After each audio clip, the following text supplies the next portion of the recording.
ये है आपका अपना सब रंग 94.7 FM। ਤੁਹਾਡਾ ਸਵਾਗਤ ਹੈ ਜੀ ਸਬ ਰੰਗ ਰੇਡੀਓ 94.7 FM ਤੇ ਟਵਾਨਾ ਸਾਹਿਬ ਵੀ ਸਾਡੇ ਨਾਲ ਜੁੜ ਗਏ ਨੇ। ਟਵਾਨਾ ਸਾਹਿਬ ਸਵਾਗਤ ਹੈ। ਮਿਹਰਬਾਨੀ ਗਰਾਲ ਸਾਹਿਬ, ਸਤਿ ਸ਼੍ਰੀ ਅਕਾਲ, ਸਵਾਗਤ ਸਾਰੇ ਸਤਿਕਾਰ ਸਰੋਤਿਆਂ ਨੂੰ ਜੀ। ਤੇ ਦੂਸਰੇ ਸਾਡੇ ਅੱਜ ਦੇ ਮਹਿਮਾਨ ਜੀ ਸਟੈਲਿਨ ਕੇ ਜੀ, ਉਹਨਾਂ ਨੂੰ ਆਮਿਰ ਖਾਨ ਦਾ ਜਿਹੜਾ ਸ਼ੋਅ ਸੀਗਾ ਸਤਿਅਮੇਵ ਜਯਤੇ ਬੁਲਾਇਆ ਗਿਆ ਜੀ ਦਾ ਮੁੱਦੇ ਆਮਿਰ ਖਾਨ ਨੇ ਚੁੱਕੇ ਸੀਗੇ। ਸੋ ਇਸ ਸ਼ੋਅ ਦੀ ਜਿਹੜੀ TRP ਉਹ ਟੈਲੀਵਿਜ਼ਨ ਰੇਟਿੰਗ ਪੁਆਇੰਟ ਉਹ ਬਹੁਤ ਗਿਆ ਸੀ ਤੇ ਖਾਸ ਕਰਕੇ ਇਹ ਆਮਿਰ ਖਾਨ ਜਿਸ ਵੀ ਕੰਮ ਦੇ ਵਿੱਚ ਜਾਂਦੇ ਨੇ ਮਿਸਟਰ ਪਰਫੈਕਟ ਨੇ ਉਹ, ਤੇ ਵਾਕਈ ਉਹਨਾਂ ਦੀ ਪਰਫੈਕਸ਼ਨ ਉਸ ਤੇ ਉਹਨਾਂ ਦੇ ਪ੍ਰੋਫੈਸ਼ਨ ਦੇ ਵਿੱਚੋਂ ਨਜ਼ਰ ਆਉਂਦੀ ਹੈ। ਸੋ ਪੰਜਾਬ ਦੇ ਵਿੱਚ ਵੀ ਉਹਨਾਂ ਨੇ ਕਾਫੀ ਸਾਰਾ ਕੰਮ ਕੀਤਾ ਸੀਗਾ। ਮਸਲਨ ਸੰਗਰੂਰ ਦੇ ਚੰਗਾਲ ਪਿੰਡ ਦੇ ਵਿੱਚ ਜਿਹੜੀਆਂ ਪੰਚਾਇਤਾਂ ਨੇ ਸ਼ਰਾਬਬੰਦੀ ਦਾ ਮੁਹਾਜ ਵਿੱਢਿਆ ਸੀਗਾ, ਸ਼ਰਾਬ ਦੇ ਖਿਲਾਫ ਕਿ ਸਾਡੇ ਪਿੰਡਾਂ ਦੇ ਵਿੱਚ ਠੇਕੇ ਨਾ ਖੋਲੇ ਜਾਣ, ਉਹ ਵੀ ਮੁੱਦਾ ਉਹਨਾਂ ਨੇ ਉਠਾਇਆ ਸੀ। ਇਸ ਤਰ੍ਹਾਂ ਪੂਰੇ ਭਾਰਤ ਦੇ ਵਿੱਚ ਜਿੰਨੇ ਵੀ ਮੁੱਦੇ ਸੀਗੇ ਬੜੇ ਸੈਂਸਿਟਿਵ ਸੰਜੀਦਾ ਮੁੱਦੇ ਸੀ, ਬੜੀਆਂ ਬਾਕਮਾਲ ਪਰਸਨੈਲਿਟੀਜ਼ ਉਹਨਾਂ ਨੇ ਪਬਲਿਕ ਦੇ ਸਾਹਮਣੇ ਲਿਆਂਦੀਆਂ ਸੀ। ਉਸ ਸਿਲਸਿਲੇ ਵਿੱਚ ਇੱਕ ਮਿਸਟਰ ਸਟਾਲਿਨ ਕੇ ਸੀਗੇ ਜਿਹੜੇ ਇਸ ਵਕਤ ਸਾਡੇ ਨਾਲ ਜੁੜੇ ਨੇ। ਸੋ ਗੂਗਲ ਸਰਚ ਕਰੋ ਸੋ ਮਿਸਟਰ ਕੇ ਸਟਾਲਿਨ ਕੇ ਹੋਰਾਂ ਦੀ ਸ਼ਖਸੀਅਤ ਦੇ ਬਾਰੇ ਕਾਫੀ ਜਿਹੜੀਆਂ ਜਾਣਕਾਰੀਆਂ ਹਾਸਲ ਕਰ ਸਕੋਗੇ। ਸੋ ਇਹਨਾਂ ਨੂੰ ਵੀ ਸਤਿਅਮੇਵ ਜਯਤੇ ਸ਼ੋਅ ਦੇ ਵਿੱਚ ਜਿਹੜਾ ਆਪਣੀ ਗੱਲ ਕਹਿਣ ਦਾ ਮੌਕਾ ਮਿਲਿਆ ਸੀ। ਕਾਫੀ ਮੁਤਾਸਰ ਸੀਗੇ ਲੋਕ ਇਹਨਾਂ ਦੀ ਗੱਲਬਾਤ ਤੋਂ। ਮੈਨੂੰ ਸਾਰਾ ਉਹ ਸੀਨ ਯਾਦ ਆ ਗਿਆ ਜਦੋਂ ਮੈਂ ਟੈਲੀਵਿਜ਼ਨ ਤੇ ਇਹਨਾਂ ਦਾ ਪ੍ਰੋਗਰਾਮ ਦੇਖਿਆ ਸੀ। ਤੇ ਗਰਾਲ ਸਾਹਿਬ ਇਹਨਾਂ ਦੀ ਬਾਬਤ ਤੁਸੀਂ ਥੋੜੀ ਹੋਰ ਇੰਟਰੋਡਕਸ਼ਨ ਦਿਓ ਕਿਉਂਕਿ ਇਹ ਵੀਡੀਓ ਵਲੰਟੀਅਰ ਦੀ ਜਿਹੜੀ ਸੰਸਥਾ ਇੱਕ ਉਹ ਵੀ ਚਲਾ ਰਹੇ ਨੇ ਤੇ ਲੋਕਾਂ ਨੂੰ ਵੀਡੀਓ ਦੇ ਬਾਰੇ ਵੀ ਜਾਣਕਾਰੀਆਂ ਨੇ ਜਿਹੜੀਆਂ ਦੇ ਰਹੇ ਨੇ। ਕਿਉਂਕਿ ਅੱਜ ਵੇਖਿਆ ਜਾਵੇ ਮੈਂ ਸਰੋਤਿਆਂ ਨੂੰ ਜਾਣਕਾਰੀ ਦੱਸਦੇ ਹਾਂ ਕਿ ਵੀਡੀਓ ਇੱਕ ਅਜਿਹਾ ਇਕਲੌਤਾ ਸਬੂਤ ਹੈ ਕਿਸੇ ਦੇ ਵੀ ਖਿਲਾਫ। ਜਿਸ ਤਰ੍ਹਾਂ ਤਰਨਤਾਰਨ ਦੇ ਵਿੱਚ ਹਰਬਰਿੰਦਰ ਕੌਰ ਨਾਂ ਦੀ ਇੱਕ ਲੜਕੀ ਦੀ ਕੁੱਟਮਾਰ ਕੁਝ ਪੁਲਿਸ ਵਾਲਿਆਂ ਨੇ ਕੀਤੀ ਸੀ। ਉਸਦੇ ਭਰਾ ਨੇ ਅਚਾਨਕ ਇੱਕ ਛੋਟੇ ਜਿਹੇ ਆਮ ਫੋਨ ਤੇ ਉਸਦਾ ਵੀਡੀਓ ਬਣਾਇਆ ਜਿਸ ਤਰ੍ਹਾਂ ਤੇ ਸਾਰੀ ਪੁਲਿਸ ਦੇ ਜਿਹੜੇ ਅਫਸਰ ਸੀਗੇ ਉਹ ਟੰਗੇ ਗਏ ਸੀ ਤੇ ਮਾਨਯੋਗ ਸੁਪਰੀਮ ਕੋਰਟ ਨੇ ਇਸ ਮਾਮਲੇ ਦੇ ਵਿੱਚ ਇੰਟਰਵੀਨ ਕੀਤਾ ਸੀ।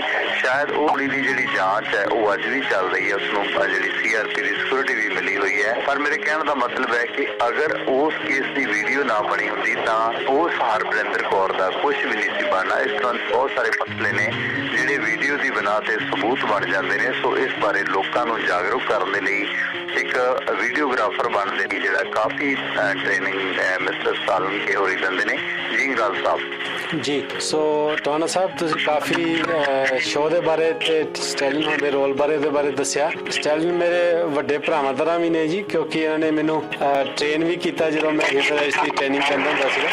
ਸੋ ਕਾਫੀ ਤੇ ਉਸ ਤੋਂ ਇਲਾਵਾ ਇਹਨਾਂ ਨੇ ਨੈਸ਼ਨਲ ਇੰਟਰਨੈਸ਼ਨਲ ਲੈਵਲ ਦੀਆਂ मूवीज बनाई हैं जिन्होंने काफ़ी ज़्यादा अवार्ड्स मिले। सो मैं चाहूँगा स्टैलिन जी आप थोड़ा सा अपने कैरियर के बारे में खुद ही बताएं तो मुझे लगता है भी शॉर्ट में अच्छी तरीके से डिस्कस हो जाएगा। आपने कहाँ से अपना जीवन शुरू किया है इस फील्ड में?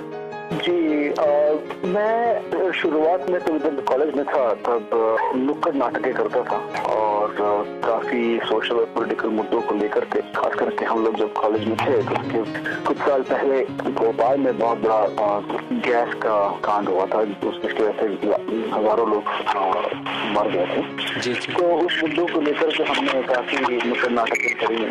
वहाँ से मेरा एक तरह का मीडिया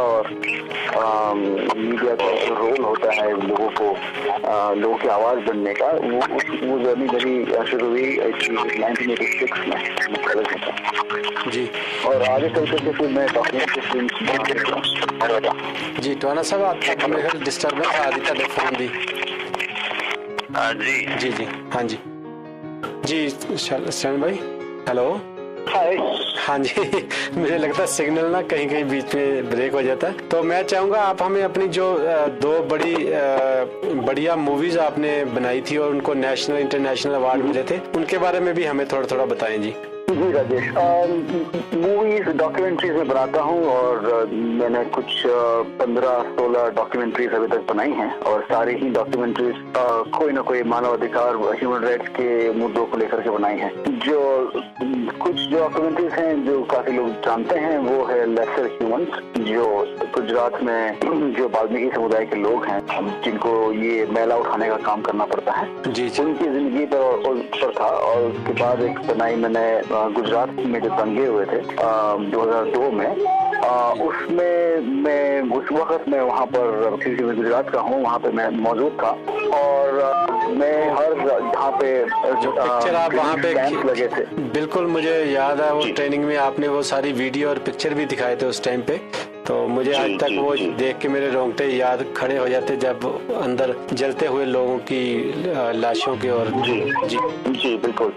तो मैं उस वक्त अपना कैमरा लेकर के बस घूमता था और करीबन मैंने 100-150 घंटे लोगों के जो एक्सपीरियंसेस रहे उस वक्त, जो दंगों के एक्सपीरियंसेस रहे, वो मैंने कैप्चर करने की कोशिश करी थी। और फिर वो इंक्वायरी कमीशन में बतौर प्रूफ मैंने जमा की। तो उसमें ये बहुत साफ निकल के आता है कि किस तरह से स्टेट गवर्नमेंट का उसमें हाथ था, क्या रोल थे, कौन लोग आए थे जलाने के लिए। बहुत कुछ चाहते कि अब 10-12 साल के बाद गुजरात में सारे लोग लगभग इसको भूल ही गए जैसे कुछ हुआ ही नहीं था। जो और एक फिल्म जो मैंने बनाई जिसमें राजेश आप भी इन्वॉल्व थे, वो है इंडिया अनटच्ड, जो मेरे ख्याल से कहा जाता है कि जो सब छुआछूत के मसले को सबसे संगीन तौर पर अगर किसी ने फिल्म बनी है तो वो शायद इंडिया अनटच्ड है। इंडिया अनटच्ड में हमने 8 राज्यों में चल करके छुआछूत का जो मसला है वो किस तरह से जारी है उस पर रोशनी डालने की कोशिश की है। और उसमें न सिर्फ हिंदू कम्युनिटी में जो छुआछूत का मसला है वो कवर किया है, लेकिन उसके अलावा हमने सिखिज्म में, इस्लाम में, या तो ये कहना चाहिए कि सिखों के बीच और मुसलमानों के बीच और ईसाइयों के बीच में भी जो छुआछूत का मसला है उसको भी कवर किया है। तो ये फिल्में हैं जो लोग जानते हैं अधिकतर। इसमें से लेसर ह्यूमंस और इंडिया अनटच्ड जो है वो काफी उसको अवार्ड भी मिले हैं। बहुत कितने मिले हैं तो मुझे भी अभी बैठ के गिनना पड़ेगा। जी बहुत मिले बहुत अवार्ड मिले हैं जी। इंडिया अनटच्ड फिल्म को देखकर कि आमिर खान की टीम ने मुझे संपर्क किया था इस मुद्दे के लिए, और क्योंकि वो सत्यमेव जयते पर एक शो कर रहे थे छुआछूत पर, तो उन्होंने उनके अपने रिसर्च के दौरान इंडिया अनटच्ड देखी और उन्होंने हमें संपर्क किया कि ये फिल्म बहुत अच्छी फिल्म है, हम इसमें से कुछ क्लिप्स यूज कर सकते हैं क्या, और आपके साथ भी बातचीत करना चाहेंगे। तो इस तरह से वो इंडिया अनटच्ड की वजह से आमिर खान के शो में भी जाने का एक मौका मिला। और बड़े अच्छे आपने वहाँ पे क्वेश्चन, जैसे टवाना साहब ने भी बताया, तो आपके क्वेश्चन से वाकई इतने बेबाक हो के आपने उनको कहा इतने सालों में 65 इयर्स के अंदर किसी टीवी की जरूरत नहीं पड़ी कि इस मुद्दे के ऊपर ओपनली कोई बात कर पाए, तो आज आपने की है और आप बधाई के पात्र भी हैं। तो आमिर खान को भी बेसिकली ऐसा कहना और बाकी सारे लोगों के सामने कहना इससे बहुत बड़ी बात है। सो पूरे नेशन के लिए भी आज तक कभी किसी ने इस तरीके की आवाज ही नहीं उठाई जी। तो जी टवाना साहब आप गल्ला बातों अगे बतावांगे कि छोटी जी ब्रेक भी लेना चाहांगा मैं, ते ब्रेक तो बाद स्टैलिन जी को काफी गल्ला बात आप पूछनी है, ते मैं चाहना कि छोटी जी ब्रेक ले लीए जी, ते मिलते हैं एक छोटी जी ब्रेक तो बाद जी सबरंग रेडियो 94.7 FM ते। दिलों दी उमंग, पंजाबी विरसे ते पंजाबियत दे संग, परदेसी मिट्टी ते जिउण दा देसी संग, नवे पुराने गाने, सेलिब्रिटी न्यूज़ ते होर भी मनोरंजक प्रोग्रामां दा ऑन एयर चैनल जो है सब तो दबंग, सब रंग 94.7 FM सब रंग।